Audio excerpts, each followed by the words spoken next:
முருகா, ஆறுமுகமும் 12 கண்களும் கொண்டு தீராத வினைகளை எல்லாம் தீர்த்து மக்களை வாழ்விக்க வந்த என் தெய்வமே கந்தா, உன் திருநாமத்தை பேசாத நாளெல்லாம் பிறவா நாள்.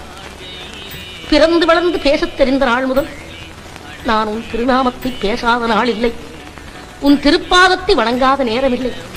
சொல்லுக்குச் சொல் முருகா முருகா என்று சுந்தரத்தமிழில் இசை கலந்து செல்லுமிடமெல்லாம் உன்னை போற்றுபவருக்கும் பாடுபவருக்கும் கருணை காட்டும் என் தெய்வமே, உன் மாபெரும் காவியத்தை படிப்பவர், கேட்பவர், சிந்திப்பவர் அனைவரும் நற்பலன் பெற்று நல்வாழ்வு வாழ்கிறார்கள்.